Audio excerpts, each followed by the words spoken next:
Tuhan bersamamu. Inilah Injil suci menurut Matius.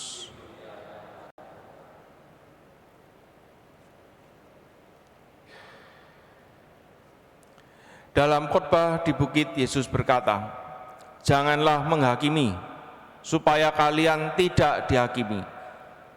Karena dengan penghakiman yang telah kalian pakai untuk menghakimi, kalian sendiri akan dihakimi. Dan ukuran yang kalian pakai untuk mengukur akan ditetapkan pada kalian sendiri. Mengapakah engkau melihat selumbar di mata saudaramu, sedangkan balok dalam matamu sendiri tidak engkau ketahui? Bagaimanakah engkau dapat berkata kepada saudaramu, biarlah aku mengeluarkan selumbar itu dari matamu, padahal di dalam matamu sendiri ada balok? Hai orang munafik, keluarkanlah dahulu balok dari matamu sendiri, maka engkau akan melihat dengan jelas untuk mengeluarkan selumbar dari mata saudaramu." Demikianlah sabda Tuhan.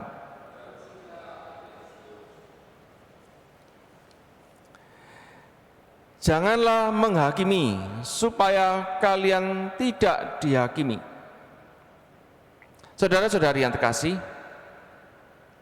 mengapa kita seringkali punya kecenderungan untuk mudah menghakimi orang lain? Padahal kalau kita dihakimi, kita tidak suka.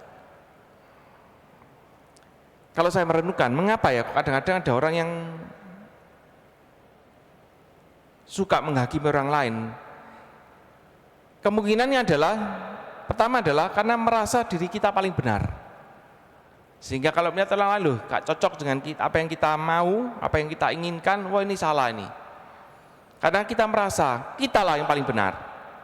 Yang kedua kemungkinannya adalah karena mungkin iri dengan orang lain. Karena itu orang kemudian gampang menuduh, gampang menghakimi orang lain. Atau yang lain lagi mungkin karena sudah terbiasa, jadi menjadi hobi kadang-kadang. Hobinya menghakimi. Atau yang lain lagi kemungkinannya adalah karena kita nggak mau kalau orang lain tahu kelemahan dan kesalahan kita. Karena itu kemudian fokusnya adalah kita mengarahkan pada orang lain yang salah. Lalu apa yang sebaiknya kita lakukan?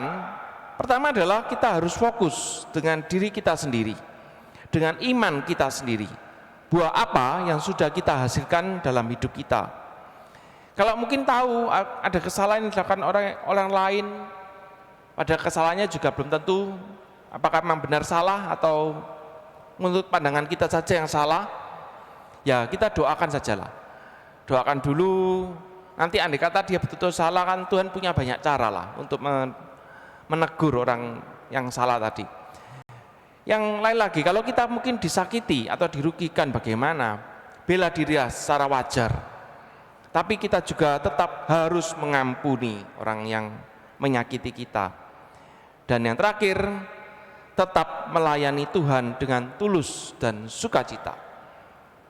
Kalau kita mungkin merasa orang lain juga menghakimi kita, tetap melayani Tuhan dengan tulus dan dengan sukacita.